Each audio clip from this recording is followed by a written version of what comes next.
In a fit of randomness, I pulled Skirrid off the game shelves. It's a big box. Some people say that it's an ancestor to Blokus, but that's not true. Here's the real story.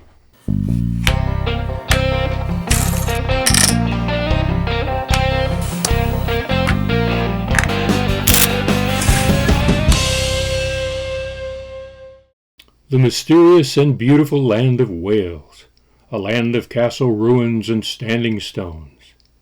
Near the south coast, in Monmouthshire, near Abergavenny, in the county of Gwent, lies the Brecon Beacons National Park. And within that park is where we find the Skirrid Far, which means, more or less, big trembling, or big landslide in Welsh. So how did all this become the name of a shape-placing board game? Well, I'll tell you. Brian Taylor was a native of the village of Abergavenny. He claimed to be an artist because that was the only thing he knew how to do. In 1977, Brian teamed up with another Abergavenny native named Mark Elliott, and they proceeded to invent a board game. This game was based on placing geometric shapes that were squares connected together in certain patterns. Their game somewhat resembled a Scrabble board with squares and numbers and certain color-coded spaces. And when placing these geometric shapes on the board, you would score points. So they hired a local establishment called Pillsmarsh Limited to produce the first edition of Skirrid, which I think they pronounced Skirrid. It was sold in a flat paper sleeve, quite similar to what a record album might have been in, shrink-wrapped with all the various parts in that flat package. Pretty soon they had a minor hit going. So they formed a company called Skirrid International.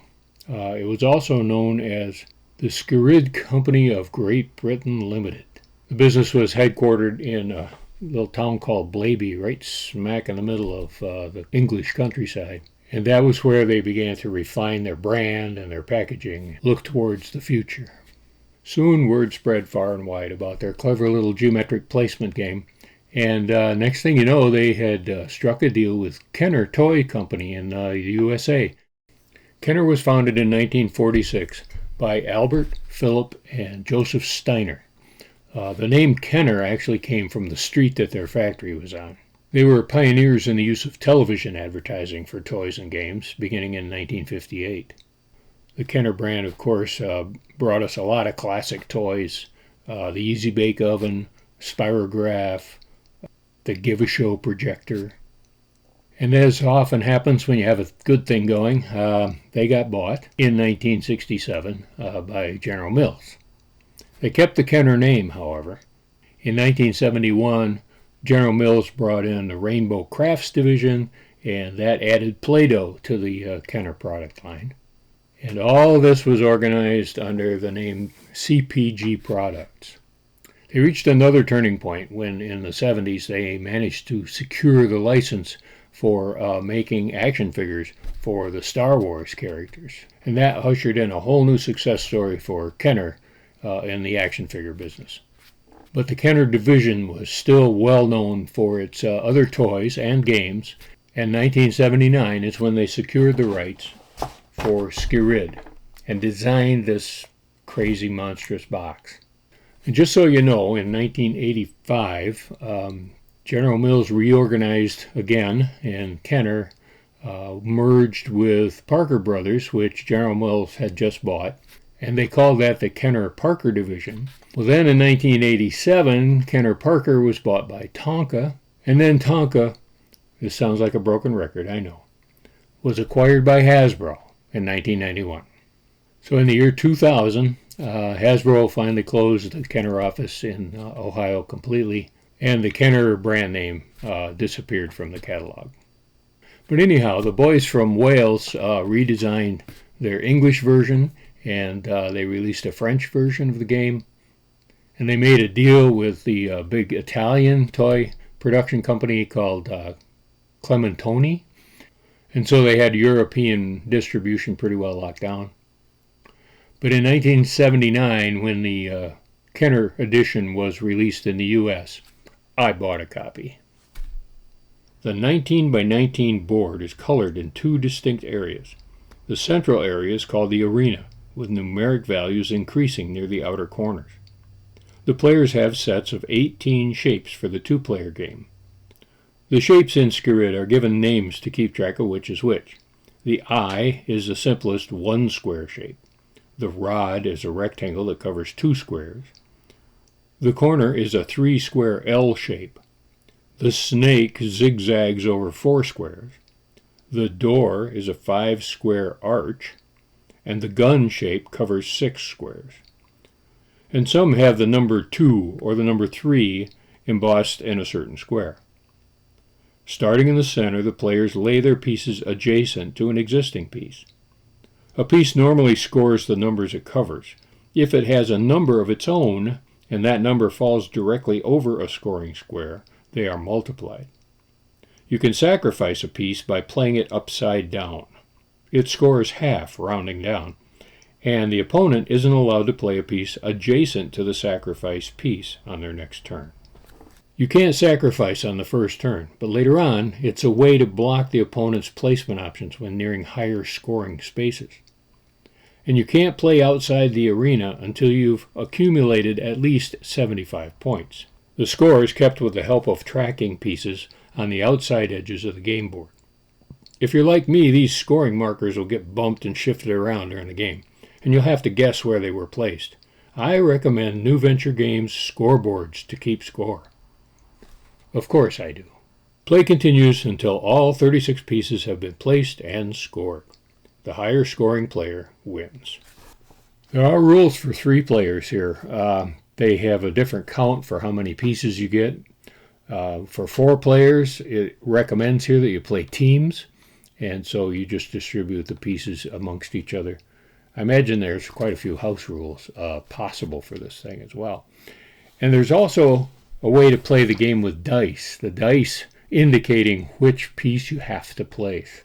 And I notice in the original that that's the way it was set up.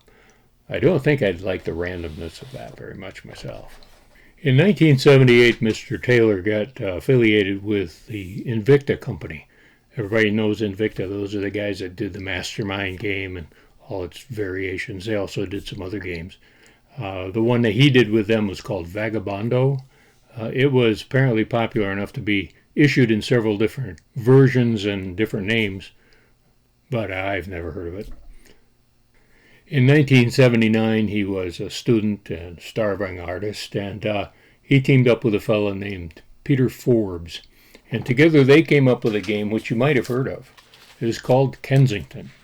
They reverted back to their old record album type of packaging here for Kensington, and apparently they called it Kensington pretty much because it sounded distinguished.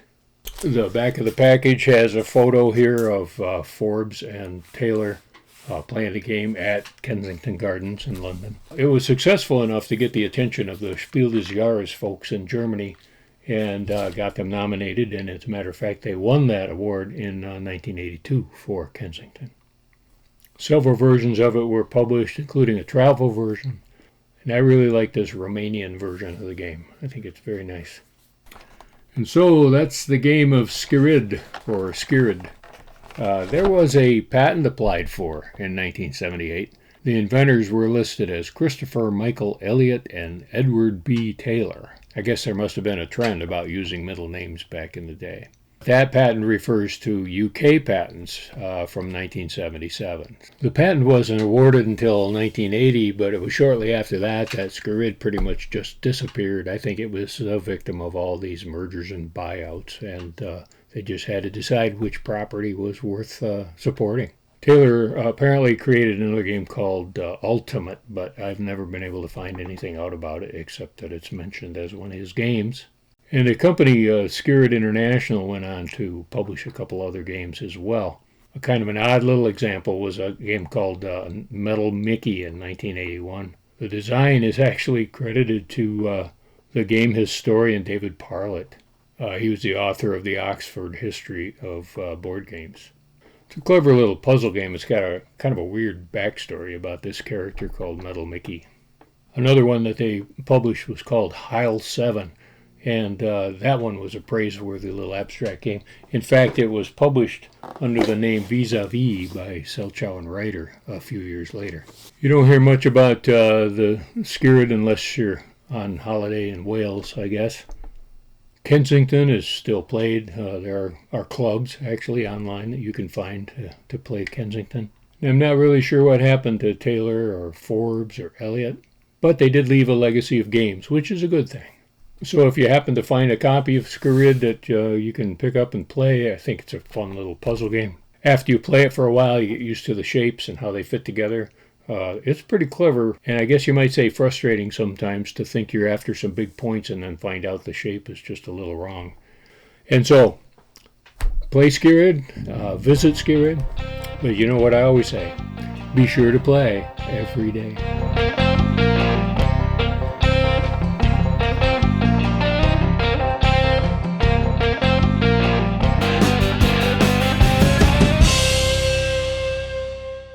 Except for the shape of the pieces, they're really nothing alike.